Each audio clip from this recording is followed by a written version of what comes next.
그리고 집 팔고 아들 집으로 들어가는 날, 그날부터 할머니들은 뭐가 되는 거냐? 천덕꾸러기 되는 거예요. 그 다음에 눈칫밥 먹는 거예요. 내 재산 주고 내가 이 집에 다 키운 자식인데도 70, 80 되면 어떻게 돼? 눈칫밥 먹고 천덕꾸러기 되는 거야. 1,000원 주기 전에 하루에 딱 3번 열리던 방문이 1,000원을 주고 나니까 하루에 30번씩 열리는 거예요. 늙어서 누가 효자예요? 그렇지. 늙어서 자식이 효자가 아니라 누가 효자야? 돈이 효자예요. 돈이 없어도 젊으면 되지만 돈 없이 늙을 순 없어. 늙으면 돈이 있어야 해. 왜냐하면 돈이 없이 늙는 건 너무 끔찍하니까. 그러니까 젊거나 돈이 있거나 둘 중에 하나야. 늙었는데 돈이 없어선 안 돼.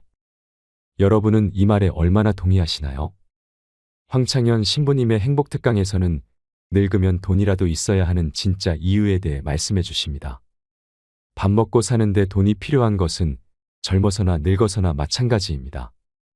그런데도 젊어선 돈이 없어도 되지만 늙어선 돈이 없으면 안 된다고 생각하는 것은 돈이 단순한 생계의 문제를 넘어서기 때문일 것입니다.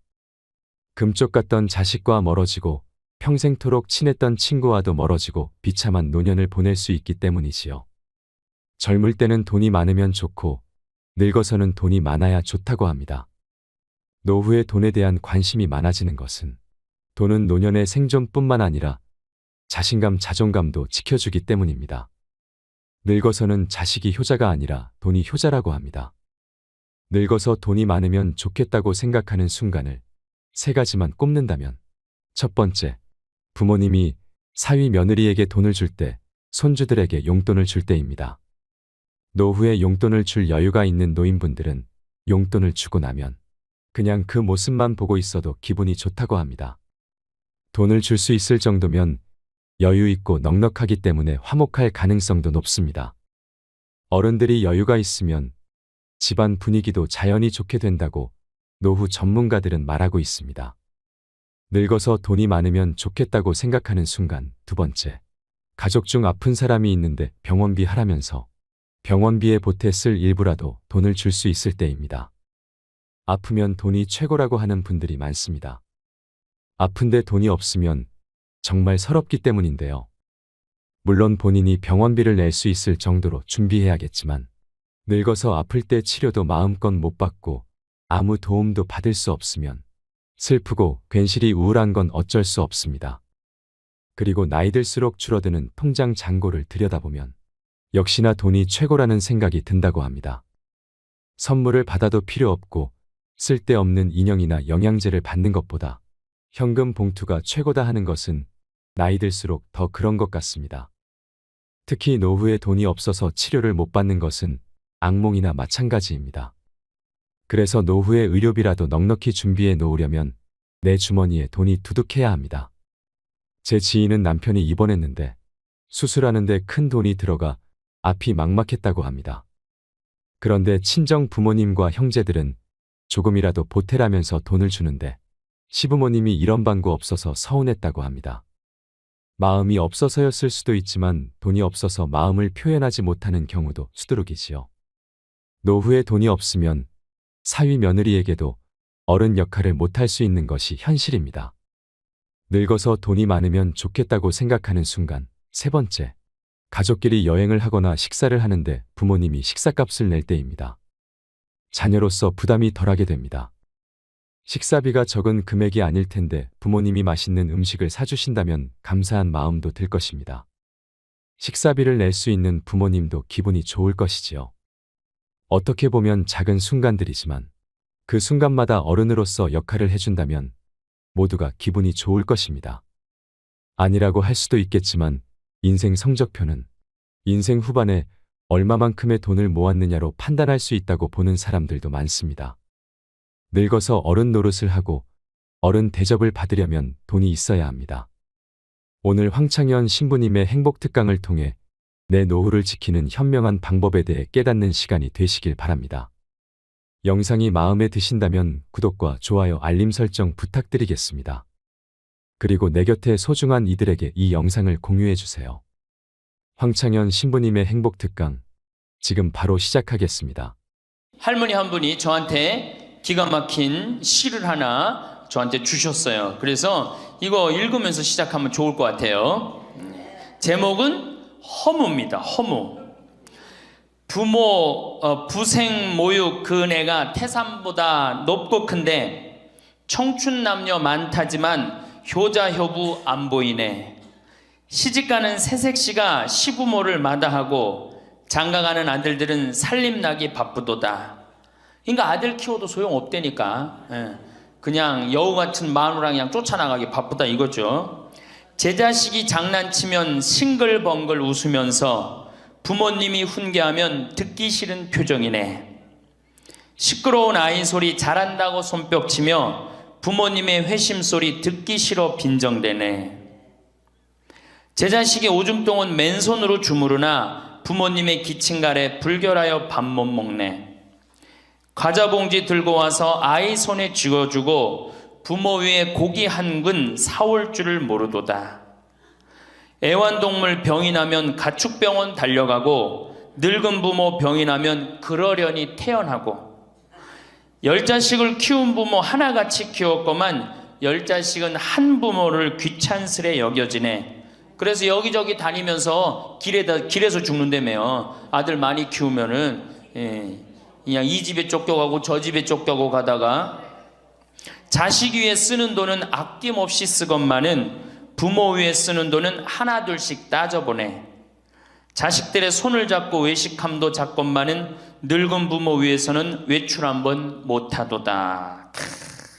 좋은 것 같아요. 아주 요즘 우리 할머니들이 받는 서름을 기가 막히게 표현한 것 같아요. 이런 거 듣고 고개만 끄덕일 게 아니라 실질적으로 이렇게 살아란 말이에요. 이런 자식들을 위해서 뭘 재산을 물려준다고 돈 안 쓰고 깔고 앉아갖고 그냥 참 쥐고 있어요. 내일 어떻게? 은행 당장에 가갖고 어떻게? 은행에다 잡혀갖고 대출 받아서 다 쓰다 죽으세요. 다 쓰다가. 자, 이제 노인 학대를 아까 못하던 얘기 좀 하겠습니다. 노인 학대를 보면 정서적으로 41%가 정서적으로 노인을 무시하는 거예요. 늙었다고, 모른다고, 무식하다고. 엄마가 뭘 알아? 가만히 아무것도 하지 말고 가만히 있어. 근데 또 이 늙으면 아무것도 하지 말라고 가만히 있으라고 그러면 더 해요. 굳이 걸레 삶지 말라고 그래도 굳이 걸레 삶는다고 저기 뭐 통에다가 넣고 또 까먹고 또 그냥 완전히 다 태워먹고. 그러니까 구박을 받는 거지. 왜 하지 말라는 짓을 골라세요. 그거 하는 시간 있으면 어떻게? 나가서 놀아. 밥 한다고 그냥 또 쌀 씻어 얹어갖고 다 태우고 그러지 마시고. 자, 그 다음에 학대가 41%, 방임이 24%예요. 방임. 밥을 먹거나 말거나 방 청소를 해주지도 않고. 제가 봉송체 나가보면 당뇨병 걸린 할머니들 옷을 얼마나 갈아 안 입혔는지 냄새가요, 표현할 수 없는 냄새가 나요. 당뇨병 걸린 할머니들, 이 풍 걸려갖고 이렇게 누워있는 할머니들 집에 가보면은요, 냄새가 아주 묘한 냄새가 나요. 오줌 냄새, 똥 냄새, 군 냄새 막. 그래갖고 그냥 또 봉송체를 가보면은 다 자식 며느리 다 돈 벌러 가고 다 학교 가고 할머니만 혼자 있는 경우도 많아요. 그러니까 그냥 거기서 그냥 이불 속에서 그냥 있는 거예요. 참 그런 거 보면 참 마음이 안타깝죠. 이게 뭐 80, 90된 어머니한테 용돈 드린다는 것은 말할 것도 없어요. 말할 것도 없어요. 전 가끔 이 술이 들어오면은 아버지한테 드려요. 그럼 아버지가 양로원에 노인정에 가고 친구들이랑 먹고 아주 근사하게 고기도 제가 사다 드려요. 고기도 노인정에 친구들이랑 구워 먹으라고. 사실은 제가 아주 강조하는 거지만 여러분들은 자식들보다 누가 더 중요해요? 친구가 훨씬 중요해요. 전신 같이 먹어주고 화투 같이 쳐주고 같이 한탄 신세, 자기 신세 한탄 같이 들어주는 건 누구밖에 없어? 친구가 더 중요한가. 그러니까 손자들 용돈 줄 생각하고 그냥 꼬깃꼬깃 모아두지 말고 그 돈 꺼내갖고 어떻게? 친구랑 같이 칼국수 사 먹고 냉면 사 먹으란 말이에요. 제일 중요한 거예요. 이 노년의 유대라는 거는, 노년의 유대 관계, 내가 집에서 돈 쓰기 싫어갖고, 사실 돈 쓰기 싫어갖고 안 나가는 할머니들도 많아요. 돈 아까워서. 그래갖고 그냥 집안에 가만히 있잖아요. 그 할머니는 완전히 고립되는 거예요. 내가 친구를 만나고 같이 걱정도 해주고, 아픈 친구에서 기도도 해주고, 또 아픈 친구 손잡고 평창에도 같이 와주고, 이게 살아가면서 치매 안 걸릴 수 있는 굉장히 중요한 길 중에 하나예요. 난 안 주고 안 받는다. 난 늙었으니까 안 주고 안 받는다. 그런 생각 하지 마시라는 얘기입니다. 세 번째는 이 할머니들이 어떻게 구박을 받냐? 구타야, 구타. 구타가 20%예요, 20%. 때리는 거예요, 때리는 거. 늙은 엄마, 늙은 아버지 때리는 거 말 안 들으면은 정말로 때리는 경우 참 많아요. 정말 기가 막힌 일이 지금 벌어지고 있는 거예요. 근데 이 기가 막힌 일이 왜 벌어져? 이유는 딱 한 가지야. 안 죽어서 벌어지는 거, 안 죽어서. 40살에 죽고, 50살에 죽고, 60살에 죽으면은 이런 구박 받아요, 안 받아요? 이게 70도 살고, 80도 살고, 90도 사니 이게 자식들이 지치는 거예요. 그러니까 자식들이 나를 좀 무시해도 섭섭해 할 게 없어요. 이제 이렇게 이 보너스 인생 요거는 누가 책임져야 돼? 내가 책임져야 돼요. 내가 똑똑해져야 된다는 얘기야. 그래서 정규 학교를 만들어야 돼요. 60 넘어갖고 64살까지 학교 다니게 해갖고 이거 졸업한 사람만 100살까지 살게 해줘야 돼. 이거 졸업 안 하면은 뭐 어디로 보내든지 해야지. 이게 그냥 바보같이 살면서 자식들도 원수되고 본인들도 고통스럽고 그냥 마지막 인생을 그렇게 미움, 원망, 저주 속에서 살다가 죽으면 천당 갈 것 같아요? 못 갈 것 같아요? 행복한 상태에서 죽어야지 천당 가요. 요한 바오로 2세 교황님, 난 천당 100번 가고도 남은 분이라고 생각해. 왜? 죽으면서 뭐라고 그랬어요? 나는 행복했다, 니네들도 행복해라, 그러고 가셨잖아. 그러니 천당 가시죠. 정말로 이 세상에서 하느님 나라같이 산 분이 천당 가는 거예요. 그러니까 우리 할머니들 지금 중요한 건 웰빙 그러는데 누구 웰빙이 제일 중요해? 할머니 할아버지들 웰빙이 제일 중요한 거야. 나머지 20%는 어떻게 하느냐? 네 번째 노인 구박은 늙은 부부가 서로 구박하는 거야. 늙은 부부가 서로 죽으라고, 나가 죽으라고, 너 그러려면 나가 죽으라고. 늙은 부부가 처음 시집 올 때 다소 못했던 마누라가 나이를 먹을수록 거칠어지죠. 그렇죠? 얌전해지긴 뭐가 얌전해? 지금 우리 할머니들 할아버지들한테 얌전해, 안 얌전해요? 막 소리 지르고 그러잖아요. 오히려 누가 얌전해? 할아버지들이 얌전해져. 늙으면 이상하게. 그러니까 할아버지들이 여성스럽고 할머니들이 남성스러워져요. 그냥 어떤 할아버지가 이제 나이를 먹으면 먹을수록 이 기가 죽어갖고 할머니가 말을 안 듣는 거야. 저녁을 먹으려고 그러는데 안방에서 마누라 오늘 저녁 뭐 했어? 국은 뭐 끓였어? 아닌데 아무 대답이 없는 거. 부엌에서 딸그락 소리는 들리는데. 그래갖고 이제 안 그래도 이제 할머니가 자기를 무시하는 것 같다고 막 화가 나는데 대답을 안 하니까 날 진짜 무시하는 것 같잖아. 그래갖고 이제 거실에 나가고 또 얘기했어요. 마누라 오늘 저녁 뭐 했냐니까 국 뭐 끓였어? 그런데도 딸그락 소리는 들리는데 아무 대답이 없는 거예요. 그래갖고 이제 너무 열받아갖고 부엌에 가갖고 이제 소리를 지르는 거야. 아니 오늘 저녁 뭐 했는데 왜 무시 안 하냐고? 왜 대답을 안 하느냐고? 그랬더니 할머니 하시는 말씀이 내가 콩나물국이라고 3번이나 대답했는데 왜 이렇게 자꾸 떠드느냐고. 그러니까 할아버지 자기 귀 먹은 건 생각 안 하고 뭐만 생각나는 거예요? 할머니가 대답 안 했다는 것만 섭섭한 거야. 늙으면 그러니까 자꾸 자기 자신은 모르고 뭐만 생각해? 섭섭한 것만 생각하는 거, 섭섭한 것만. 이게 서로 이해하고 감싸줘도 전차를 판국인데, 이게 서로 구박하면 되겠어요? 이제는 누구밖에 없어? 할머니, 할아버지들밖에 없어요. 이제 만약에 돌아가시면 어떻게 돼요? 고아되는 거예요. 고아되는 거. 할아버지들 돌아가시면 우리 할머니들 뭐 돼? 고아되는 거예요. 작년에 여기 할아버지, 여기 고아할머니 몇 분 계신가 보다. 작년에 할아버지 한 분이 81살 되신 할아버지예요. 오셔갖고 그러는 거예요. 두부도 만들어 먹고 여기 또 5월 6월달 경치가 너무 좋잖아요. 찰떡도 만들어 놓고. 근데 할아버지가 신부님 이렇게 좋은데 나 혼자 오니까 별로 안 좋아요. 우리 마누라하고 나하고 부부 음식이 너무 좋았는데 작년에 마누라가 죽었다는 거예요. 그런데 더 여기 오니까 더 쓸쓸해야 되는 거야.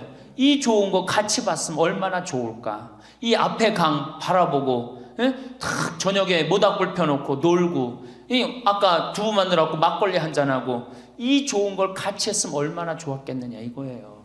그러니까 우리 할머니들 자식들 걱정하지 말고 누구 걱정해줘? 할아버지들 걱정해줘요. 자식들 뒷거 챙겨줄 거 있으면 누구 보약해드려? 할아버지 보약해드리세요. 자식은 우리나라처럼 자식한테 매이는 나라가 없어요. 그리고 자식들도 못된 거죠. 부모님이 이제 60 됐으면은 부모님 그동안 모은 재산으로 행복하게 살게 도와줘야 되는데 그걸 끝까지 뺏어 먹으려고 그러는 게 대한민국 자식들이에요. 나쁜 자식들이에요, 제가 보기에는. 자, 그래서 이제 이 세 번째 시간, 이제 진짜 이 노년의 세 번째 중요한 거 재산 관리에 대해서 지금부터 말씀을 드릴게요. 재산 관리. 노년의 재산 관리 첫 번째, 닭으로 잡아먹지 말고 달걀로 살아라. 닭으로 잡아먹지 말고 뭘로 살아라? 달걀로 살아라. 우리 할머니들 닭 몇 년 살아요? 닭. 예. 닭이 뭐 1년, 2년 산다고 그러는데 닭이 27년 살아요. 닭이 27년 살아요. 안 잡아먹으면 안 죽어요. 우리가 잡아먹어서 빨리 죽는 거지 안 잡아먹으면 안 죽어요. 그럼 내가 키운 닭이 지금 7년 키운 닭이 있는데 300알 정도 나요. 300알 정도. 아주 더울 때, 아주 추울 때 빼고는 다 나요. 그러면 우리 할머니들 닭 잡아먹으면 어때 그날? 어때 그날? 좋잖아요. 닭다리도 뜯어먹고 국물도 먹고 그 배 갈라갖고 찹쌀도 넣고 그냥 거기서 찹쌀도 먹고 다음날 있어요 없어요? 아무것도 없죠? 달걀은 계란 후라이도 해먹고 계란찜도 해먹고 달걀찜도 해먹고 그 다음에 생달걀 먹기도 하고 그 다음 뿅아리도 까고 굉장히 좋죠? 근데 늙어서 대부분이 뭘로 잡아먹어요? 재산을 닭으로 잡아먹는 거예요. 어떻게 잡아먹어? 어머니 아버지 제가 이번에 좀 사업을 좀 하고 싶은데 가게를 내고 싶은데 어머니 이거 좀 도와주시면은 제가 어머니 아버지 집에서 잘 모실 테니까 어머니 지금 살고 있는 집 팔고 우리랑 합쳐서 삽시다. 내가 가게 낼 테니까. 할머니들이 내가 살면 얼마나 사나? 자식이 사업하겠다는데 내가 무슨 영화를 볼래나? 살면은 얼마나 사나? 몇 년 더 살아? 30년 더 살아요. 70부터 30년이 소중한데 이걸 다 까먹고 자식 해줘야 되겠다. 그리고 집 팔고 아들 집으로 들어가는 날 그날부터 할머니들은 뭐가 되는 거냐? 천덕꾸러기 되는 거예요. 천덕꾸러기 되는 거예요. 그 다음에 눈칫밥 먹는 거예요. 내 재산 주고 내가 이 집에 다 키운 자식인데도 70, 80 되면 어떻게 돼? 눈칫밥 먹고 천덕꾸러기 되는 거야. 그러니까 절대 닭으로 잡아먹으면 안 돼요. 내가 잘 아는 양반이 정년퇴직을 하고 6억을 모았어요. 6억을. 근데 아들이 아예 가게를 하고 싶다는 거야. 가게도 그냥 서울에서 얻어야 되고. 그래갖고 아버지 내가 아버지 잘 모실 테니까 그거 좀 돈을 좀 나한테 투자를 해달라고. 그래갖고 이분이 그랬대. 내가 이제 은퇴도 했고 자식한테 기대서 살아요. 은퇴하고 자식한테 기대고 산다는 생각 절대 하지 마세요.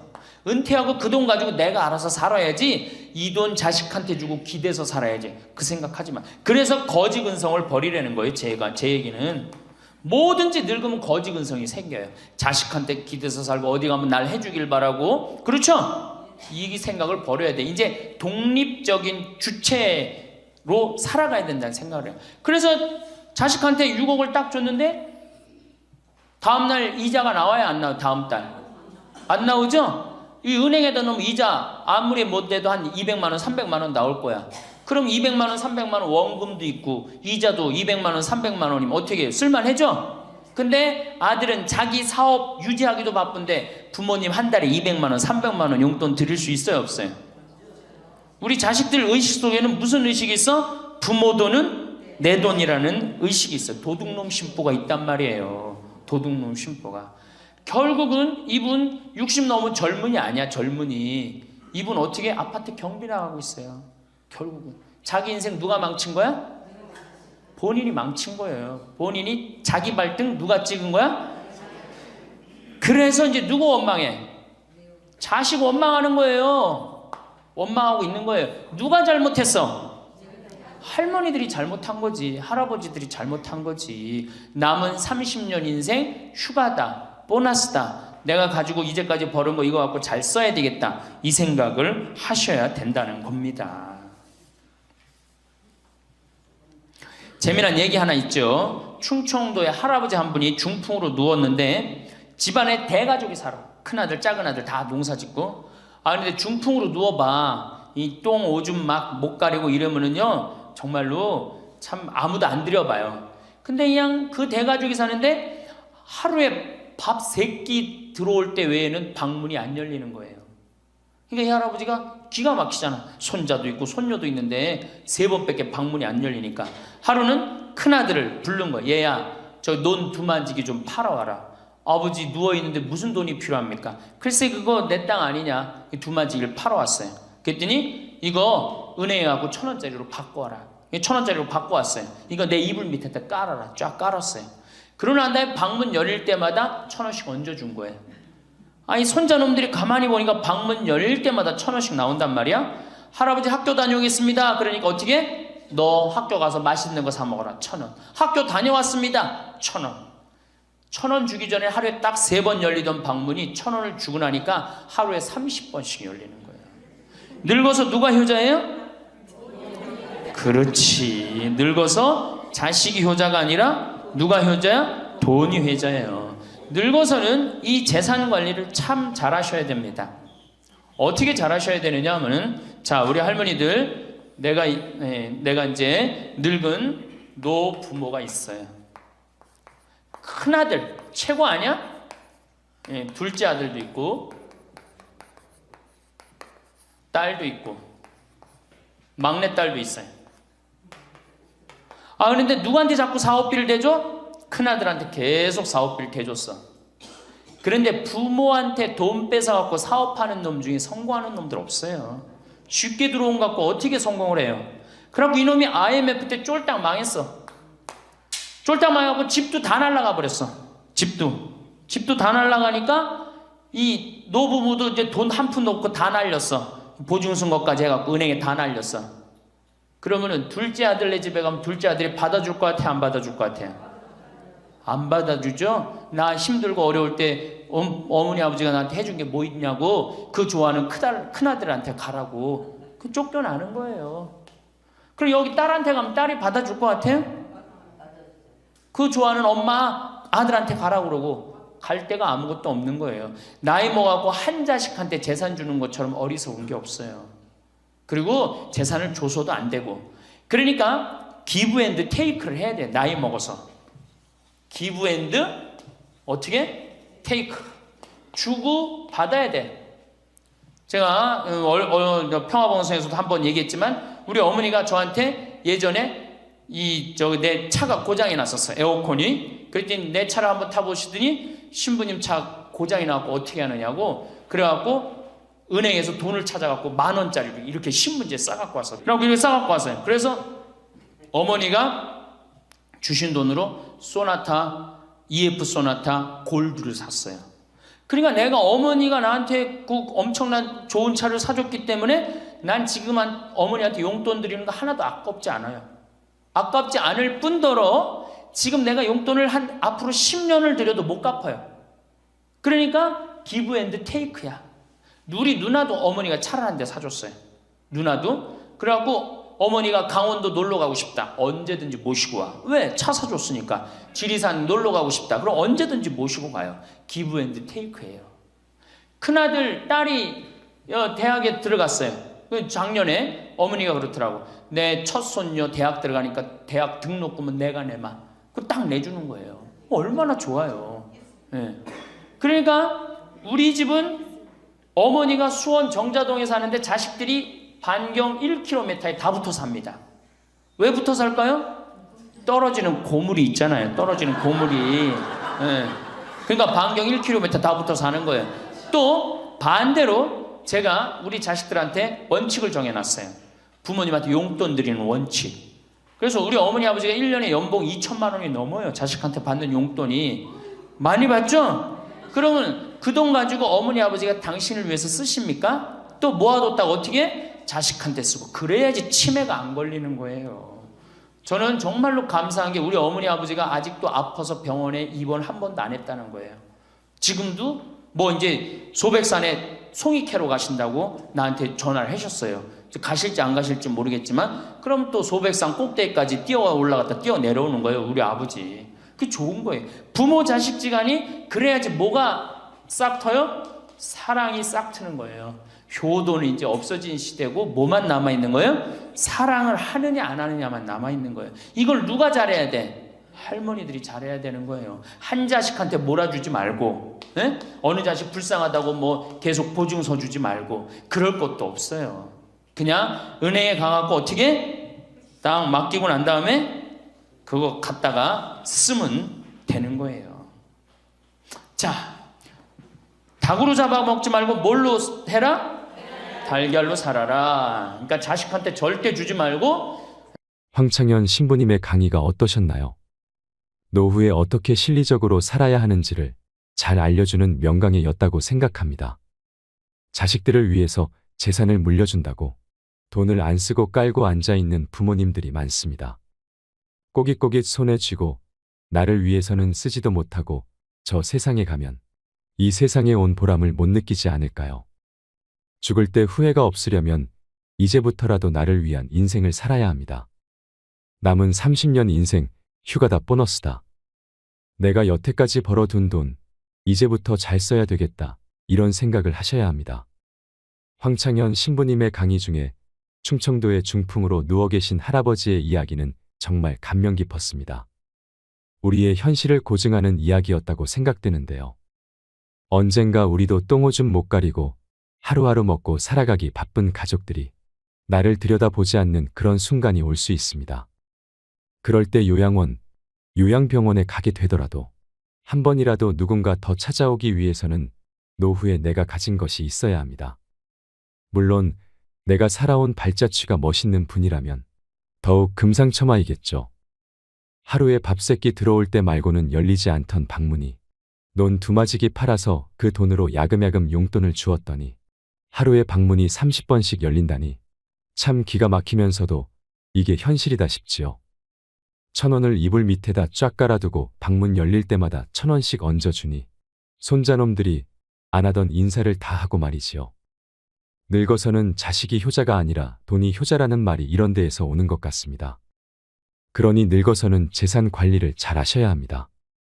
어느 자식 불쌍하다고 계속 보증서 주지 말고 내 재산은 내가 지켜내야 합니다. 젊을 땐 돈이 최고 같다. 그러나 늙고 나면 생각했던 것보다 돈이 더 최고다. 여러분은 이 말에 얼마나 동의하시나요? 나이 들어서 돈이 많아야 하는 이유 첫 번째. 돈이 많으면 양질의 식사를 할 수 있어서 병도 잘 안 걸리고 넓은 집에 좋은 가구, 가전제품 덕분에 일상 스트레스를 덜 받는다. 두 번째. 돈이 많으면 좋은 변호사를 쓸 수 있어서 억울한 일을 당할 가능성도 낮다. 세 번째. 돈이 많으면 가장 소중한 가족을 불행하지 않게 할 수 있다. 먹고 싶은 거, 하고 싶은 거 하면서 함께 시간을 보낼 수 있다. 돈이 많다고 무조건 행복하다는 것은 아니지만 불행의 90% 이상은 막을 수는 있다. 네 번째. 늙어서 돈이 있어야 자식들이 편안하다. 100세 시대라고 하는데 유병장수 시대. 즉, 물려줄 자산이 없더라도 생활비, 병원비, 주거 환경이 완벽하게 갖춰져 있어야 자식들이 편안하다. 다섯째, 남에게 아쉬운 소리를 하거나 듣고 살 필요가 없다. 여섯 번째, 생존을 위한 노동을 하지 않아도 된다. 돈이 돈을 벌어오니까 말이다. 돈이 많으면 이 돈을 어떻게 굴릴지 공부하게 되고 돈이 돈을 벌어온다는 게 뭔지 깨달을 수 있다. 일곱 번째, 본인 자아 성취, 만족을 위한 일을 추구할 수 있다. 여러분, 돈으로 해결할 수 있는 문제가 닥쳤을 때 그걸 해결하려면 돈이 있어야 합니다. 그러면 그 문제는 사소한 문제가 되지요. 하지만 그럴 돈이 없다면 인생에서 가장 사소한 문제가 가장 끔찍한 문제가 될 수도 있습니다. 제가 말씀드린 나이 들어서 돈이 필요한 7가지 이유를 기억하신다면 훨씬 더 지혜로운 노후를 보내실 수 있을 거라 생각합니다. 황창현 신부님의 닭으로 잡아먹지 말고 달걀로 살아라라는 인생 조언은 우리 할머니 할아버지뿐만 아니라 현재를 살아가는 모든 분들에게 필요한 말이라고 생각합니다. 여러분 달걀로 살아가세요. 이 영상을 보시면서 어떤 깨달음을 얻으셨는지 댓글로 여러분의 소중한 의견을 공유해 주세요. 다양한 사람들과 허심탄회하게 이야기 나누면서 의미를 한 번 더 되새기신다면 가슴에 더욱 남을 것입니다. 이상으로 책틀맨이었습니다. 지혜를 쌓는 당신의 오늘이 아름답습니다. 더 좋은 영상으로 찾아뵙겠습니다. 거지 근성을 버리라는 거예요. 거지 근성. 누가 날 해줄까? 돈 제일 많이 깔고 있는 건 누구? 할머니, 할아버지들이 제일 많이 깔고 있는 거야. 근데 그거를 쓰는 방법을 모르는 것 뿐이죠. 이제 쓰는 방법을 배우세요. 자식 위에 쓰는 돈은 아낌없이 쓰건만은 부모 위에 쓰는 돈은 하나둘씩 따져보내. 자식들의 손을 잡고 외식함도 잡건만은 늙은 부모 위해서는 외출 한번 못하도다. 또 얘기하잖아. 애완동물 병이 나면 가축병원 달려간다. 내일 은행에 가갖고 잡히세요.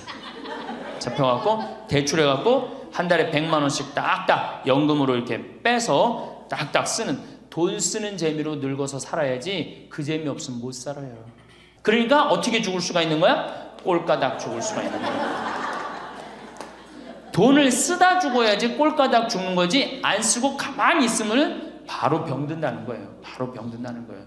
열심히 살 때는 세월이 총알 같다 하고 쏜 화살 같다 하였건만 할 일 없고 쇠하니 세월이 가지 않는다 한탄하시더이다. 정신이 맑으면 무엇하리요? 자식이 많은들 무엇하리요? 보고품만 더하더이다. 차라리 정신 놓아버린 저 할머니처럼 세월이 가는지 자식이 왔다 갔는지 애지중지하던 자식을 보아도 몰라보시고 그리움도 사랑도 다 기억에서 지워버렸으니 그저 천진난만하게도 하루 세끼 주는 밥과 간식만이 유일한 낙이더이다. 자식 10여 남매 있으면 무엇하리요? 이한 몸 거할 곳 없더이다. 아들, 딸, 자식들 유명인사면 무엇하리요? 이한 몸 갈 곳 없어 요양원까지 흘러 왔더이다. 허리띠 졸라매고 최고 학벌 자랑하며 고생도 보람으로 알고 자식 뒷바라지했던들 무엇하리요? 작디 작은 이 한 몸, 인생 종착역인 이곳까지 멀고도 험하였으니 종착역에 벗은 많으나 마음 나눌 곳 없어 외롭더이다. 요양원에 갔더니 앞을 못 보는 사람, 듣지 못하는 사람 속에 맑은 정신은 더 외롭더이다. 치매로 정신을 망각함은 차라리 고통에서 벗어나는 유일한 방법인지도. 몸 쇠하고 정신 맑으면 무엇하리요? 괴로움만 더한 것을. 가는 마당의 야속함도 사랑도 그리움도 추억도 정신에서 모두 내려놓으니 차라리 마음이 홀가분할 뿐 모진 비바람 다 지나간 조용히 흐르는 저 호수 같은 잔잔한 마음으로 돌아갈 뿐인 것을. 사람이 늙어가는 모습은 똑같다고 합니다. 세월에 장사 없다고 몸도 오래 쓰니 고장이 자주 나는 게 당연하지요. 이 한 몸도 오랫동안 내 것이냥 잘 쓰고 있지만 결국엔 버리고 갈 것에 불과한 썩어갈 거죽에 불과한 것입니다. 다만 사는 동안 별 탈 없이 잘 쓰고 돌려주고 갔으면 좋겠다는 마음입니다. 욕심이 있다면 좋은 일을 많이 해서 혹여 이런 뜻이 하늘에 닿아라 마지막 가는 순간까지 아무런 고통 없이 웃으며 갔으면 좋겠다는 것입니다. 어찌 이러한 복을 욕심부려 바라겠냐마는 평소에 건강식품 영양제를 부지런히 먹는 사람들도 늙어가는 모습은 결국은 그게 그것인 것 같습니다.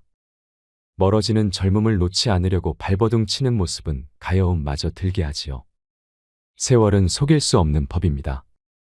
이런저런 수단을 붙들고 늘어져 봐야 가는 모습은 결국은 똑같습니다. 주름살 지우려 수술을 하고 화장을 진하게 해도 치근한 생각만 들게 할 뿐인 것을. 거죽 보수 공사에 괜한 돈 들이지 말고 있는 그대로 받아들이고 사는 것이 좋지 않을까요? 병이 들어오면 들어올 만하니까 들어오는 것이고 늙어가는 모습이야 오래 썼으니 어쩔 수 없고 다만 마음만 편하면 족할 것입니다. 편한 마음이 병을 멀리하는 것이고 아름답게 늙어가는 모습을 만들어줍니다. 여러분의 노후는 어떠신지요? 황혼역에 들어선 대다수의 사람들에게 닥쳐올 현실을 몸소 느끼고 계신가요? 어느덧 팔순 고개가 가까워오면 일주일이 하루 같다고 할까요? 나이 80이 되면 아무런 하는 일도 없이 무난 전화도 틈틈이 걸려오다가 어느 날부터인가 뚝 끊기고 맙니다. 아마 이럴 때 영락없는 노인임을 깨닫게 됩니다. 노인이 되어봐야 노인 세계를 확연히 볼 수 있습니다. 노인들의 삶도 가지가지입니다. 노선이 있는가 하면 노학이 있고, 노동이 있는가 하면 노홍이 있고, 노광이 있는가 하면 노고가 있고, 노궁이 있는가 하면 노추도 있습니다. 첫째, 노선입니다. 늙어가면서 신선처럼 사는 사람이지요. 이들은 사랑도 미움도 놓아버렸습니다. 성냄도 탐욕도 벗어버렸습니다. 선도 악도 다 털어버렸습니다. 삶에 아무런 걸림이 없습니다. 건너야 할 피안도 없고 올라야 할 천당도 없고 빠져버릴 지옥도 없습니다. 다만 무심히 자연 따라 돌아갈 뿐이지요. 둘째, 노학입니다. 늙어서 학처럼 고고하게 사는 것입니다. 이들은 심신이 건강하고 여유가 있어 나라 안팎을 수시로 돌아다니며 산청 경계를 유람하지요. 그러면서도 검소하여 천박하질 않습니다. 많은 벗들과 어울려 논일며 베풀고 아낌을 받지요. 또 틈나는 대로 갈고 닦아 학술 논문이며 문해작품들을 펴내기도 합니다. 셋째, 노동입니다. 늙어서 동심으로 돌아가 청소년처럼 사는 사람들을 말합니다. 이들은 대학의 평생교육원이나 학원, 아니면 서원이나 노인대학에서 못다한 공부를 합니다. 식영주역 등 학문이며 서예며 정치 경제 상식이며 인터넷 카페에 열심히 들어갑니다. 수시로 동지들과 어울려 여행도 하고 노래며 춤도 추고 즐거운 여생을 보냅니다. 넷째, 노홍입니다. 문자 그대로 늙은이로 사는 사람을 말하지요. 집에서 손자들 봐주고 텅 빈 집을 지킵니다. 어쩌다 동네 노인정에 나가서 노인들과 화투를 치고 장기를 두기도 합니다. 형편만 되면 따로 나와 살아야지 하는 생각이 늘 머릿속에 맴돌면서 하루하루를 보냅니다. 다섯째, 노광입니다. 미친 사람처럼 사는 노인입니다. 함량 미달에 능력은 부족하고 주변의 존경도 못 받는 처지에 감투 욕심은 많아서 온갖 장을 도맡으려고 합니다. 돈이 생기는 곳이라면 체면 불과하고 파리처럼 달라붙지요. 권력의 끈앞풀이라도 잡아보려고 늙은 몸을 이끌고 끊임없이 여기저기 기웃거리는 사람을 말합니다. 여섯째, 노고입니다. 늙어가면서 아내나 남편을 잃고 외로운 삶을 보내는 사람입니다. 30대의 배우자는 기호식품 같다고 합니다. 40대의 배우자는 어느덧 없어서는 안 될 가재도구가 돼버립니다. 50대가 되면 배우자는 가보의 자리를 차지합니다. 60대의 배우자는 지방 문화재라고나 할까요? 그런데 70대가 되면 배우자는 국보의 위치에 올라 존중을 받게 됩니다. 그런 귀하고도 귀한 보물을 잃었으니 외롭고 쓸쓸할 수밖에 없지요. 일곱째, 노궁입니다. 늙어서 수중에 돈 한 푼 없는 사람입니다. 아침에 한술 뜨고 나면 집을 나와야 합니다. 갈 곳이라면 공원이나 광장뿐입니다. 점심은 무료 급식소에서 해결합니다. 석양이 되면 내키지 않는 발걸음을 돌려 집으로 들어갑니다. 며느리 눈치 슬슬 보며 밥술 좀 떠넣고 골방에 들어가 한숨 잡니다. 사는 게 괴롭지요. 여덟째, 노추입니다. 늙어서 추한 모습으로 사는 사람을 말합니다. 어쩌다 불치의 병을 얻어 다른 사람 도움 없이는 한시도 살 수 없는 못 죽어 생존하는 가련한 노인이지요. 어떻게 생각하시는지요? 지금 우리의 삶은 어느 곳에 해당될까요? 하늘은 짓지 않은 복을 내리지 않습니다. 만약 우리의 삶이 외롭고 고달프다면 내 생을 위해서라도 공덕을 쌓지 않으면 안 됩니다. 그러므로 원은 큰 데에 두고 공은 작은 데부터 짓는 것입니다. 그리고 대우에는 괴념치 말고 공덕 쌓기에만 힘을 쓰면 큰 공과 큰 대우가 돌아오게 마련입니다. 먼 길을 떠나는 사람은 많은 짐을 갖지 않는다고 합니다. 높은 정상에 오르기 위해서는 무거운 것들은 산 아래 남겨두는 법이지요. 황창현 신부님의 행복특강은 행복한 인생, 행복한 노후를 위한 지혜를 전합니다. 오늘 황창현 신부님의 행복 특강을 통해 성공적인 노년을 위해 우리에게 꼭 필요한 것은 무엇인지 알아가는 시간이 되시길 바랍니다. 우리의 나머지 인생이 그리 초라하지 않으려면 내 노후를 현명하게 지키셔야 합니다. 영상이 마음에 드신다면 구독과 좋아요, 알림 설정 부탁드리겠습니다. 그리고 내 곁에 소중한 이들에게 이 영상을 공유해 주세요. 황창현 신부님의 행복 특강, 지금 바로 시작하겠습니다. 부동산에 집착하지 마라. 늙어서 부동산에 집착하지 말라. 우리 할머니들 지금 안양 거기 그 주공하고 이 인공마을 그 개발돼 갖고 지금 아파트 한 채 3억, 4억, 5억 한다 그러죠? 그러면 할머니들이 지금 4억짜리 아파트 살 이유가 있어요? 4억짜리 살 아파트가 있어요? 그걸 팔으라는 거예요. 그거를 팔고 어떻게? 15평, 20평으로 가라는 거예요. 지금 3번에 보면 50평, 이 은퇴한 할머니, 할아버지들이 50평에 사는 할머니들이 무지 많아요. 그 50평이 밥 먹여줘요? 뭐만 나와? 관리비만 더 나올 거 아니야. 관리비만. 근데 어떤 할머니들이 그런 할머니들이 있어. 자식들이 찾아오면은 집이 넓어야 되지 않느냐고. 자식들이 1년에 몇 번 찾아오는데. 1년에 두세 번밖에 더 와요? 추석 때, 생일 때, 그 다음에 설 때. 그 외에는 거의 안 찾아온단 말이에요. 그걸 위해서 50평짜리를 그냥 깔고 앉아서 20년, 30년 앉아 있는다는 건 말도 안 되는 거예요. 그러니까 미국은 부동산이 30%, 금융이 70%라는 거예요. 그러니까 만약에 좁은 집에 해갖고 은행에다가 지금 3번에 뭐 5억, 6억이라는데 그거 은행에다 넣어놓으면은 어머니, 아버지 인사 갈게요. 그래, 인사 오면 내가 호텔로 와라. 호텔에서 내가 맛있는 거 사줄 테니까. 그리고 먹여서 보내요. 그걸 뭘 집에서 그걸 기다리고 있어요. 그래서 부동산 지금 영모기지론이라는 거 아시죠? 자, 지금 4억짜리 아파트를 팔았어. 그럼 2억짜리 하나 그냥 얻으라는 거예요. 그 임대 아파트든지 조금만 아파트로 줄여서 가라는 거예요. 그러고 난 다음에 2억은 은행에다 넣으면 1억을 은행에다 넣으면 어떤 상품이 있느냐면 1년에 100만 원씩 나와요. 한 달에 100만 원씩. 그래갖고 이게 10년 동안 나와요. 10년 동안. 10년 후에는 1억 없어지는 거예요. 근데 할머니들 한 달에 100만 원 나오면 쓸만해, 안 쓸만해요? 쓸만하죠? 예. 만약 2억을 집어넣으면 어떻게 나올까? 한 달에 얼마가 나와? 200만 원이 나오는 거예요. 200만 원 다 써요? 못 써요? 못 쓰죠? 그럼 한 50만 원은 혹시 10년 후에 또 살지 모르잖아.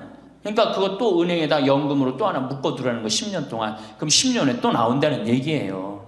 그렇게 해갖고 내가 이제 70에 집을 정리했어. 80이 됐는데 안 주고 그럼 90까지 나온단 말이에요. 이렇게 한 달에 150만 원 가지고 냉면 먹고 싶으면 냉면 먹으러 가고, 그 다음에 내가 다음 시간에 내일 얘기하겠지만은 수영장 다니고 헬스장 다니고 춤 배우러 다니고 경복궁 가고 창덕궁 가고 평창 놀러 오고 이렇게 살면은요 절대, 제가 성공적인 노화라고 미국에서 20년 동안 연구한 책 한 권을 다 읽었어요. 그랬더니 그렇게 사는 할머니, 할아버지들은 중간에 쓰러지는 법이 없다는 거예요. 96%가 건강하게 살다가 죽을 때 많이 고생해 한 달, 두 달이라는 거예요. 그러니까 어떻게 죽을 수가 있는 거야? 꼴까닥 죽을 수가 있는 거야. 돈을 쓰다 죽어야지 꼴까닥 죽는 거지, 안 쓰고 가만히 있으면 바로 병든다는 거예요. 바로 병든다는 거예요. 그러니까 우리 할머니들 어떻게 하셔야 돼? 부동산 어떻게? 내일 어떻게? 내일 은행 가갖고 어떻게? 은행 가갖고 평가 받아갖고 더 좋은 건 뭐냐? 이 집을 팔지 않고 더 좋은 건 그냥 영모기지론이라고 그러죠? 영모기지론. 은행에 갖다 맡기고 다 내가 죽을 때까지 돈이 나옵니다. 죽을 그때까지 돈이 나오고 죽으면은 누가 갖고 가? 은행이 갖고 가는 거예요. 그러면은 우리 할머니들 아까 제가 말씀드렸죠? 재산이 나오면 반은 국가가 갖고 가고 반은 자식들이 싸워. 반은 써보지도 못하는 거야. 물론 이것도 못 써보는 거야. 근데 내가 이걸 전부 다 은행에다 맡겨갖고 요 자식 용돈 주고 싶으면 아까 기브 앤 테이크 말씀드렸죠? 용돈 주고 싶으면 용돈 주고 먹고 싶으면 다 내가 쓰다가 나라 경제도 돌아가잖아. 500만 명이 이렇게 쓴다고 생각해봐. 경제 돌아갈 것 같아? 안 돌아갈 것 같아요? 잘 돌아가요. 쓰고 싶은 거 쓰고 하고 싶은 거 하고 다니고 싶은 거 다니고 다 하다가 죽으면 누가 갖고 가? 은행이 갖고 가는 거야. 자식도 안 싸우고 얼마나 좋아요. 그러니까 닭으로 잡아먹지 말고 뭘로 살아라? 달걀로 살아라. 그 다음에 부동산에 집착하지 말아라. 또 노년에 믿지 말라 원칙이 있어요. 노년에 뭘 믿지 마라? 첫 번째로 배우자를 믿지 말래. 남편을 믿지 말라 이거예요. 재산 관리를 어떻게 해야 돼? 노년에 공동으로 해야 돼요. 한번 어떤 할아버지가 어느 대학에 재산을 100억인가 할머니하고 상의도 안 하고 기증한 적 있죠? 저는 그거 바람직하지 않다고 생각해요. 혼자 번 거 아니잖아요. 같이 버는 거 아니야, 같이. 그러니까 할머니들 지금 재산 많은 재산은 아니겠지만은 그래도 재산 읽은 거 남편 혼자 읽었어요? 아니죠? 근데 남편이 할머니하고 상의도 없이 둘째 아들 보증 딱 써주고 왔어. 근데 그게 싹 날라가 버렸어. 그러면은 남편 보면 미워요, 안 미워요? 죽을 때까지 미운 거예요. 그건 삶하고 직접 연결되기 때문에. 그러니까 배우자를 믿으면 안 돼요. 제가 본당 신부할 때 농담 반 진담 반으로 항상 그래요. 마누라를 믿지 말아라. 그럼 할아버지들 와서 신부님 그래도 우리가 어떻게 살았는데 마누라가 내 돈을 해먹을 수가 있겠어요? 그건 가봐야 하는 겁니다. 가봐야 하는 겁니다. 그런데 제가 여기 이제 본당 신부 관두고 이제 평창에 와서 농사 짓고 사는데 할아버지 한 분이 내가 세례를 주는 할아버지예요. 그 할아버지가 배 만드는 회사의 공장장이셨어요. 대단한 분이죠. 정말로 멋있게 생기셔서 머리도 쫙 넘기고. 그런데 저한테 와갖고 나하고 얘기를 좀 하자고 그러더라고요. 그래서 얘기했더니 신부님이 교리하고 신부님이 강론할 때 마누라를 믿지 말고 자식을 믿지 말라고 그랬는데 제가 그 얘기 들었을 때 내가 이 가정을 위해서 평생을 노력했는데 나를 무시할 수 있을까 그런 생각을 했대요. 근데 당신이 은퇴하고 난 다음에 자식들 아파트 한 채씩 다 사주고 평생 배 만든다고 자식들은 서울에서 살지만 본인은 저 아래 가서 살았단 말이야. 너무너무 미안해갖고 이 아파트 이름도 부인 이름으로 해주고 부인한테 2억인가 3억인가 현찰로 줬대요. 그러니까 자기 가지고 있는 걸 다 나눠준 거예요. 근데 그게 딱 나눠주고 나니까 부인이 이혼하자고 그랬대요. 이혼하자고. 정말로. 그래서 너무 놀랬대요. 왜 난 평생 당신 자식들 키우고 뒷바라지만 했는데 당신 평생 해고 싶은 대로 다 하고 이제 집에 들어와고 나보고 뒷바라지 하라는 거냐? 난 못한다. 그러더라는 거예요. 그래갖고 그러면 나 혼자 살 돈이라도 줘라. 그 돈을 내가 왜 주냐? 그 할아버지가 나한테 와서 울면서 얘기하는 거예요. 절대 배우자를 믿으면 안 돼. 우리 어머니가 한 6년 전인가 아버지가 이렇게 자식들이 용돈 주면 이렇게 통장에 돈을 모아두는 통장이 있어요. 한 500만 원인가 600만 원 모아졌는데 어머니가 꼬신 거예요. 70이 돼서 여보 우리 살면 얼마나 사냐. 우리 수의나 좀 하나 해두자. 당신 거 내 거 나중에 자식들 불편하지 않게. 그럼 우리 아버지 또 착하니까 이제 갚는다고 어머니가 뭐 3월인가 4월에 돈 나오는 게 있으니까 1월 달에 수의하자고. 그래갖고 아버지가 줬대요. 갚는다고 그래서. 지금도 아직도 안 갚았어요. 지금도. 이 마누라를 믿으면 안 돼요. 마누라를 믿으면. 그리고 또 한 가지 중요한 거. 수의해놨는데 지금 6년 전인가 7년 전에 600만 원인가 700만 원짜리 2분 수의해놨는데 그거 지금 죽지도 않고 그거 장롱에서 썩고 있어. 썩고. 제발 그런 짓 하지 마세요. 수의는 왜 안 한? 내가 지금도 그래. 그 600만 원 거 갖고 먹는 거 사 먹었으면은 무지하게 사 먹었을 거야. 동네 할머니들 다 사주고 멋있게 살았을 거야. 그런데도 어떻게 죽지도 않을 거면서 그런 거 해도.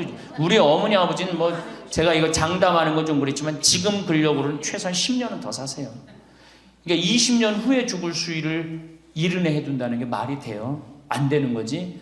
그러니까 우리 할머니들 외로우니까 동네에서 막 뭐 화장지도 주고 뭐 바가지도 주고 그냥. 그리고 결정적으로 한 방에 싹 해가는 거 뭐 비싼 거 하나 다 그냥 사기당하고 그러는 거야. 참 그래서 공부해야 되는 거예요. 그래서 정규 학교가 필요해야 되니까 4년제.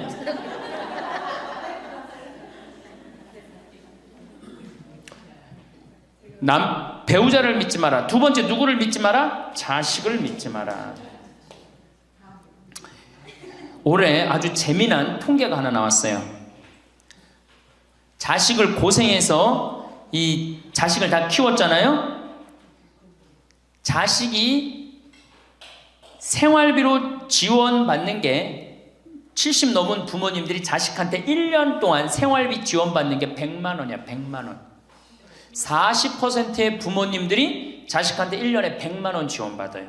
100만 원 지원받으면 한 달에 얼마일까요? 7만 원도 안 돼. 8만 원, 8만 원. 대학 졸업한 자식이 지원해 주는 건 얼마일까요? 대학 졸업한 자식이 146만 원이에요. 대학 졸업한 자식이. 그러니까 대학 졸업한 자식은, 대학 안 졸업한 자식은 9만 원 정도 부모한테 대주고, 대학 졸업한 자식은 11만 원, 2만 원 정도 대주는 거예요. 대학 보내나 안 보내나 늙어서는 어떻게? 똑같아. 그러니까 내가 자식 대학 보냈다고 호강할 거다, 그런 생각하지 말라는 거예요. 자식들이 투자는 저희에게 맡기시고 당신은 인생에 투자하십시오. 딱 쪽박 차기 쉬운 얘기예요. 지금 시대가 어떤 시대인데. 그래서 노년은 투자하는 시기가 아니라 뭐 하는 시기야? 관리하는 시기예요. 투자하는 시기가 아니라 관리하는 시기야. 노년은. 그러니까 우리 할머니들은 내가 가지고 있는 걸 얼마나 관리하느냐에 따라서 삶이 결정돼. 그리고 이 투자라는 거 재미난 얘기 하나 해줄게요. 또 자, 미국이 인베스트 뱅크라고 그래. IB 은행이라고 그래요. 투자 은행이라고 그래. 미국 놈들이 우리나라 IMF 터졌을 때 자기네들 은행에서 투자 막 해갖고 우리나라 거 다 싼 값으로 다 사갔죠? 그 놈들 지금 어떻게 됐어요? 지금 미국이 어떤 꼴 나요? 10년 전 우리나라 꼴 똑같이 나왔고 나라 도산하게 생겼어요. 미국이. 투자라는 건 위험한 거예요. 투자라는 건. 이게 자본주의가 결코 좋은 게 아니에요. 자본주의가. 이 도둑놈들이지. 돈 모아갖고 가난한 거 뺏어갖고 열심히 일궈놓은 거 다 뺏어가고, 이게 현대 자본주의야. 좀 어려운 얘기하면 신자유주의라는 거야. 이건 뭐 알 필요도 없지만 하여튼 굉장히 나쁜 거예요. 미국 놈들이 주장했던 거고, 누가 반대한 거야? 요한 바오로 2세 교황님이 철저하게 반대하고, 지금 베네딕토 16세 교황님도 철저하게 반대한 게 바로 신자유주의예요. 신자유주의라는 게 뭐냐? 미국에 돈 많은 놈들이 우리나라 회사 살 수 있는 거. 그게 신자유주의예요. 그러니까 이 벽을 없앤 거예요. 나라의 벽을 없애갖고. 그런데 그 놈들이, 투자한 놈들이 지금 어떻게 됐어? 쫄딱 망하게 생긴 거예요. 그러니까 지금은 어디든 내가 가지고 있는 걸 잘 관리하는 게 훨씬 중요한 거예요. 우리 할머니들 지금 뭐 어디 땅 사갖고 땅값 뛰면 뭐 하려고. 내가 아파트 지금, 내가 어떤 할머니를 보니까 83살인데 판교에 청약을 했어. 판교에 청약을. 그럼 83살 먹은 할머니가 판교에 청약한 이유는 오로지 뭐 하나야? 자식한테 물려주려고 그러는 거. 왜? 10년, 뭐 지금은 또 제도가 바뀐다고 그러지만 10년 동안 그 판매를 못하게 돼 있어요. 아파트를 한번 사도. 안타까운 거죠. 그거 할 돈 있으면 10년 동안 할머니 시컨 쓰다 죽어야 되는데, 죽으면서까지 누구 생각하는 거? 우리는 자식들 생각하는 거야. 참. 근데 그 자식들이 그런 부모를 안 하냔 말이야. 아까 시 읽은 것처럼 자식 위에 쓰는 돈은 아낌없이 쓰건만은 부모 위에 쓰는 돈은 하나둘씩 따져보내. 자식들의 손을 잡고 외식함도 잡건만은 늙은 부모 위해서는 외출 한번 못하도다. 또 얘기하잖아. 애완동물 병이 나면 가축병원 달려간다. 그러니까 우리 할머니가 10번째라고. 맞아요. 그 자식들한테 뭘 그렇게 해 대냔 말이야. 제발 그러지 마세요. 다 쓰다가 남으면 누구한테 갖다 줘? 한시모님한테 갖다 줘. 한시모님한테. 한시모님한테 갖다 주기 싫으면 나한테 갖고 오든지, 아니면 나한테 갖고 오기 싫으면 어디에 갖다 줘? 복지시설에 갖다 주고 돌아가세요. 자식한테 주지 말고. 자, 인간은 살아있는 동안 기필코 노년기를 맞이할 수밖에 없다. 각기 연령층에 따라 특별한 은총을 갖고 있기에 늙는다는 것을 굳이 슬퍼할 이유는 없다. 늙었다는 것이 어떤 특별한 자랑이 될 것도 아니련만 고집들이 보통이 아닌 것이 오히려 서글프다. 늙어서 친구들이 더 그리우면서도 만나면 너그럽게 이해하고 보살펴 하련만 남의 탓 들춰내면서 자기 우정의 교류를 단절시키는 것이 아쉽다. 자꾸 나이를 먹으면 단절을 한단 말이야. 그러지 말라는 거예요. 마음도 넓게 가지고. 살아온 길이 각기 다르기 때문에 너와 내가 서로 다름을 깊이 인정하여 하지만 자기만의 삶의 길이 옳은 것인양 우쭐대는 모습이 우습다. 늙어서는 새롭게 만나게 되는 사람도 점점 적게 된다는 것을 알고 만났던 사람들에게 더욱 애정을 쏟으면서 만났던 것을 아름다움으로 간직하고 소중하게 여겨야 한다. 그러니까 우리 할머니들 비산동 성당에서 10년, 20년 같이 다 사귀어왔던 친구 아니에요? 그러니까 누구한테 더 각별해야 돼? 친구들한테 더 각별해야 된다는 거예요. 지난 세월의 삶이 소중한 것이고 거룩한 것이기 때문에 지금 흐르는 이 순간들을 정성을 들여 값지게 살아야 한다. 그러니까 지금 값지게 살아야 된다는 거예요. 값지게. 예. 그 구리에 있는 성 베드로 대학이라는 구리 성당에 있는 성 베드로 성당에 강의를 갔어요. 그랬더니 강의하기 전에 할머니들이 다 일어나더라고. 봉사자들이 딱 앉더니 수업하기 전에 한 번씩 노인 10계명을 딱 하는데 그분들이 정한 것 같아. 근데 너무 멋있더라고. 그래서 요거 읽어 한번 드릴게요. 1. 당황해하거나 성급해하지 말고 뛰지 말라. 나이를 먹으면 자꾸 당황할 때가 많죠. 그렇죠? 그리고 막 여기 할머니들 여기 와갖고 방이 어딘지 모르고 막 옥상으로 올라가는 할머니들도 있어요. 그런데 그럴 때 어떻게 당황해하지 말고 성급해하지 말고 물어보면 돼. 근데 나이를 먹으면 자꾸 당황을 하고 성급해. 그리고 안 되면 그 다음에 신경질을 부려요. 왜 이러느냐고. 할머니들 아까 저 밑에서 여기 위에 올라올 때 힘들었어 안 힘들었어요? 그 여기 모든 할머니들이 우리 계단에 올라올 때 막 승질을 내. 힘들다고 이렇게 꼭대기에 있느냐고. 관광버스 여기까지 끌고 올라오지 왜 우리를 저기 밑에서 내려놓냐고. 힘들면 쉬었다가 올라오고 힘들면 쉬었다가 올라오고 쉬었다가 올라오면 되지. 그러니까 절대 당황하지 말라는 거예요. 두 번째, 자식이 무엇을 해줄까를 기대하지 말라. 참 좋은 얘기 같아. 그러니까 할머니들이 서서 이걸 다 외우더라고. 자식이 뭘 해줄까 기대하지 말라. 거지근성을 버리라는 거예요. 거지근성. 누가 날 해줄까. 돈 제일 많이 깔고 있는 건 누구? 할머니 할아버지들이 제일 많이 깔고 있는 거야. 근데 그거를 쓰는 방법을 모르는 것 뿐이죠. 이제 쓰는 방법을 배우세요. 내일 은행에 가갖고 잡히세요. 잡혀갖고 대출해갖고 한 달에 100만 원씩 딱딱 연금으로 이렇게 빼서 딱딱 쓰는, 돈 쓰는 재미로 늙어서 살아야지 그 재미 없으면 못 살아요. 예. 세 번째, 고집 부리지 말라. 고집 부리지 말라. 60년 70년 살아온 가닥이 있잖아요. 그렇죠? 그러니까 그 경험을 절대 포기하지 않는 거예요. 그러니까 새로운 걸 안 받아들이는 거지. 고집 피는 할머니들 많죠. 네 번째, 시샘하지 마라. 왜 이렇게 또 욕심이 많어? 나이 먹으면 그냥 옆집 할망구가 뭐 아들이 와서 뭐 했다고 그러면 그냥 속에서 그냥 부글부글 끓죠. 시샘하지 말라. 다섯 번째, 공치사하지 말라. 이것도 참 좋은 것 같아. 공치사. 내가 니네들 어떻게 키웠는데? 내가 니네들 어떻게 키웠는데? 아플 때 업어서 밤에 이 약국에 달려가고 막 두들겨갖고 내가 너를 어떻게 키웠는데.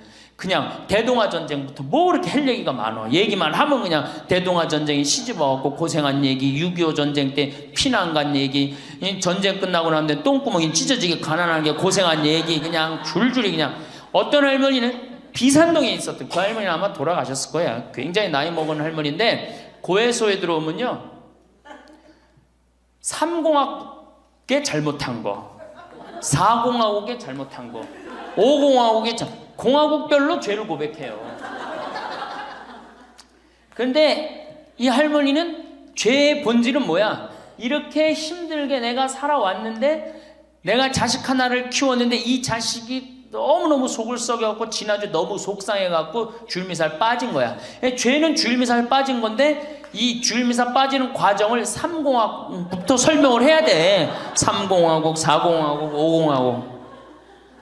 그런데 다음에 또 고해성사 보면 신부님 내가 3공화국 때, 4공화국 때, 5공화국 때 꼭 얘기를 해요. 변함없이 1년 365일 고해성사 들어오면 내가 외워. 그래. 저 할머니가 하면 그래 3공화국 때 뭐 이승만 때 뭐 똑같이 해요. 다 외워 내가 끝까지. 그러지 마세요. 공치사하지 말라는 거야. 내가 옛날에 너희들을 어떻게 키웠는데. 애들은 뭘로 들어? 그 잔소리로 들리는 거예요. 잔소리로. 그리고 과거를 얘기하는 건 불행한 거예요. 미래를 얘기해야 돼요. 미국에 할머니 한 분이 99살에 대학을 들어갔어요. 경영학과를 들어갔어요. 102살에 졸업한대요. 네 할머니 꿈이 뭔지 알아요? 102살에 졸업해갖고 취직해갖고 그거 버는 돈으로 아프리카의 어려운 애들 도와주는 게 꿈이야. 이 할머니는 99이라도 나가보기에는 할머니 아니에요. 대학생이지. 나이는 숫자에 불과한 거예요. 나이는. 그러니까 우리 할머니들 과거 얘기하지 말아. 뭘 얘기해? 미래. 앞으로 뭘 할 거다. 내가 앞으로 3년 동안 돈 모아서 성지순례 갈 거다. 3년 동안 돈 모아서 내가 제주도 이시돌 목장 갈 거다. 내가 돈 모아갖고 뭘 할 거다. 미래를 얘기하란 말이야. 과거 얘기하지 말고. 심지어 우리가 다 살았는데 다 살게 뭘 다 살아. 아직도 20년, 30년 남아있는데. 여섯 번째, 날마다 샤워하라. 이것도 참 멋있는 것 같아. 날마다 샤워하라. 안 씻고 사는 할머니들 많죠? 그렇죠? 근데 날마다 샤워하는 거 참 좋은 것 같아. 날마다 속옷을 갈아입어라. 그렇죠? 그러니까 항상 깨끗하게 살라는 거예요. 항상 깨끗한 옷, 이쁜 한복 이런 것도 입고 곱게 좀 있으라는 거야. 맨날 이건 뭐 몸빼바지 비슷한 거 입고 그냥 돌아다니지 말고 파마도 좀 이쁘게 하고. 그러니까 내가 항상 하는 얘기 아니야. 여기 온 할머니들 지금 딸이 있는지 아들이 있는지 금방 구분이 돼. 아들만 있는 할머니는 어때? 파마를 어떻게 하고 와? 철모 뒤집어 쓴 것처럼 해고 와요. 아들만 있는 할머니들 몇 있어 지금 그런 할머니들. 예. 자기 아들은 엄마가 파마를 철모 뒤집어 쓴 거 했든지 뭐 했든지 관심 없어요. 딸이나 돼야지 엄마 그 좀 염색도 좀 하고 웨이브도 좀 이렇게 주고 그러라고 그러지. 이 여덟 번째, 많이 듣고 조금만 말하라. 많이 듣고 많이 들으라는 거는 공부하라는 얘기예요. 공부. 제가 내일 이제 그 얘기는 드릴 거예요. 그 다음에 아홉 번째, 많이 움직이고 많이 걸어라. 이 굉장히 중요해요. 나이 먹으면 자꾸 근육이 땡기기 때문에 걷고 싶어 안 걷고 싶어요? 안 걷고 싶죠? 그러니까 안 걷고 싶으니까 그냥 집에서 참 쪼그리고 앉아있어. 쪼그리고 앉아있으면 굳는 거예요. 그대로 굳어버리는 거예요. 쪼그리고 앉아있으면. 그러니까 가능한 한 많이 걸으라는 거야. 그러니까 성당 평일미사 열심히 다니세요. 그냥 다닐 수 있을 때까지 다니시는 게 좋은 거예요. 그러니까 우리 할머니들은 지금 이 나이에 비산동 성당에 어르신 성경대학 나와서 배우지, 평일미사 나오지, 성경대학 나오면 밥 주지, 친구 있지. 아, 하느님 믿어서 받는 은총이 어때요? 정말 엄청난 거예요. 그런데 하느님한테 죽을 때 안 바치고 죽고 누구한테 주고 죽으려고 그래?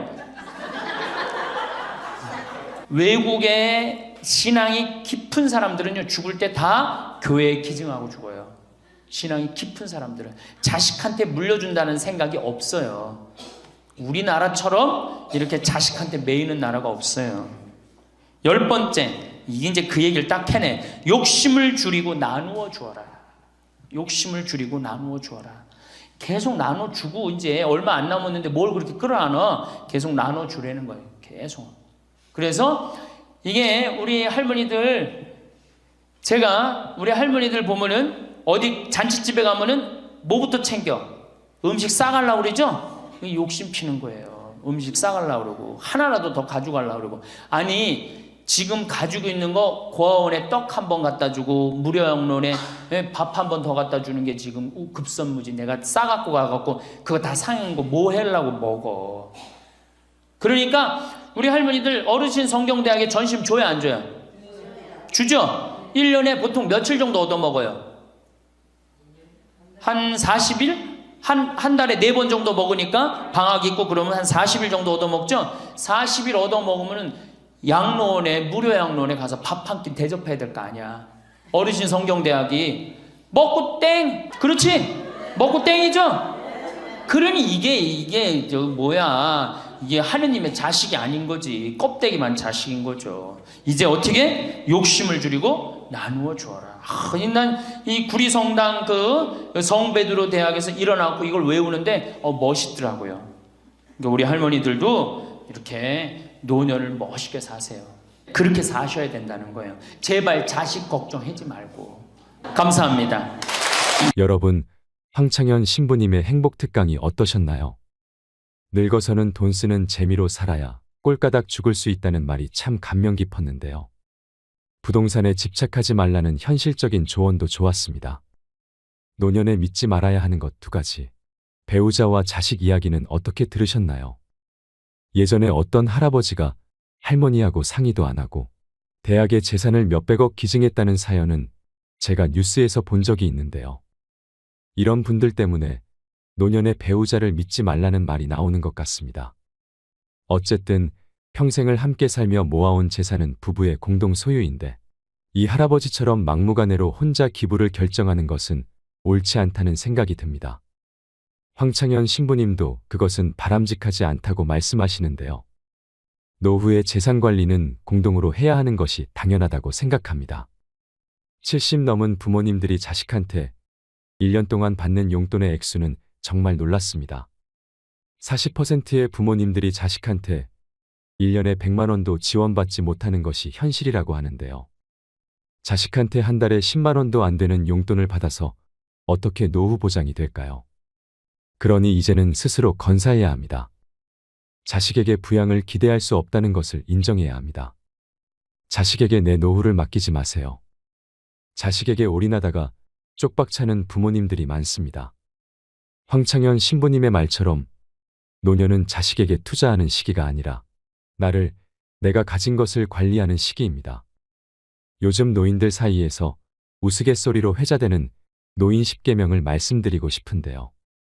노인 10계명은 노인이 최소한 지켜야 할 10가지 도덕적 계율입니다. 허물없는 노인들 사이, 흔히 술자석에서나 하는 푸념이지만 노인에 대한 공경심이나 권위가 실추되고 있는 현실에서 귀담아 들을 만한 경고입니다. 노인 10계명의 첫 번째 계명은 자식한테 효를 기대하지 마라입니다. 까마귀 새끼가 자란 뒤에 늙은 어미에게 먹이를 물어다 준다는 소위 반포지효는 이젠 먼 태고적 전설처럼 잊혀져 가고 있습니다. 진자리 마른 자리 가려가며 고이 기른 자식도 부모를 늙음하게 제대로 모시기는커녕 귀찮게 여겨 동네 요양원에 버리다시피 방치하는 세태입니다. 둘째, 남 앞에서 자식 자랑을 하지 마라입니다. 옛말에 마누라 자랑하는 놈은 온병신이고 자식 자랑하는 놈은 반병신이라 했습니다. 사람의 기륭화복은 새옹지마입니다. 그만큼 현재의 잣대로 자식을 남 앞에 치켜 세우지 말라는 것입니다.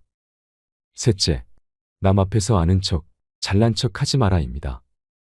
나이 70이 넘으면 한때 잘 나갔던 사람이나 그저 평범하게 살아온 사람이나 그게 그거고 50보 100보 처지입니다. 괜시리 힘주어 보아봤자 남이 알아주지도 않을 뿐더러 자신만 외롭습니다. 넷째, 돈 있다고 자랑 말고 뻐기지 마라. 인생 80이 넘으면 돈 쓸래야 쓸 곳도 없고 맛있는 음식조차 갈수록 솥에 씹는 듯 합니다. 돈이 억만금 있어도 얼마 남지 않은 여생에 비추어 보아 몇 푼 쓰지도 못하고 3평 남짓한 땅만 차지한 채 귀소합니다. 다섯째, 공공장소에서 목청 높이지 마라입니다. 허리는 꾸부정, 걸음걸이도 휘청휘청, 눈은 침침, 귓속은 위민거리는데 웬 목청만 그리도 높고 요란한지 마치 자기 집 안방이냥 행세합니다. 조용히 세상사를 음미하고 관조하듯 여생을 즐기세요. 여섯째, 지난날에 화려했던 한때를 내세우며 되씹지 마라입니다. 왕년에 그래도 내가 한 자리 한 몸인데 어쩌고 저쩌고 하며 허세 부리는 노인네일수록 별 볼 일 없는 친구입니다. 고매하고 훌륭한 인품의 노인은 어디서나 낭중지추처럼 은은하게 지적 향기를 내풍깁니다. 일곱째, 지하철이나 버스 안에서 노골적으로 빈자리를 노리지 마라입니다.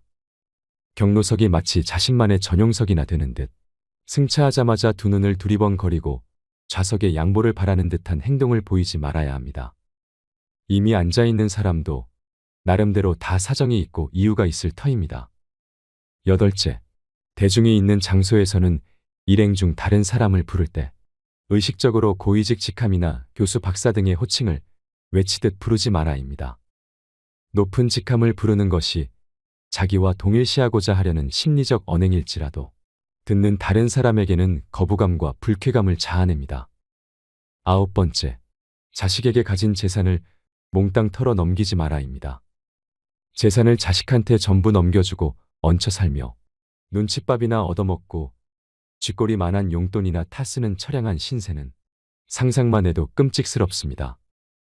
10번째, 맡고 있는 공식적, 비공식적 직위를 모두 내려놓아라입니다. 자기 소유의 기업체가 되었건 공공단체 명예직 감투가 되었건 80세가 훨씬 넘은 노인네 입장에서는 다 부질없는 거추장스러운 자리입니다. 얄팍한 자리에 연민을 두고 붙들고 있는 것은 노추고 노탐입니다. 구구절절 옳은 이 말을 그리 쉽게 실천하지 못하는 주책 없는 사람들이 많습니다. 새삼, 올라갈 때 보지 못한 그 꽃, 내려갈 때 보았네라는 짧은 시문에 담긴 깊은 뜻을 헤아리게 됩니다. 이제라도 인생 마지막 황혼길, 아름답게 장식하시길 바랍니다. 마지막으로 황창현 신부님께서 들려주신 노인 10계명을 되새기면서 영상을 마치겠습니다. 첫째, 당황해하거나 성급해하지 말고 뛰지 말라. 둘째, 자식이 무엇을 해줄까를 기대하지 말라. 셋째, 고집 부리지 말라. 넷째, 시샘하지 말라. 다섯째, 공치사하지 말라. 여섯째, 날마다 샤워하라. 일곱째, 날마다 속옷을 갈아 입어라. 여덟째, 많이 듣고 조금만 말하라. 아홉째, 많이 움직이고 많이 걸어라. 열째, 욕심을 줄이고 나누어 주어라.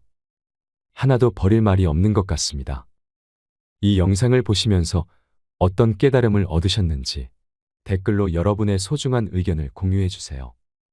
다양한 사람들과 허심탄회하게 이야기 나누면서 의미를 한 번 더 되새기신다면 가슴에 더욱 남을 것입니다. 이상으로 책틀맨이었습니다. 지혜를 쌓는 당신의 오늘이 아름답습니다. 더 좋은 영상으로 찾아뵙겠습니다.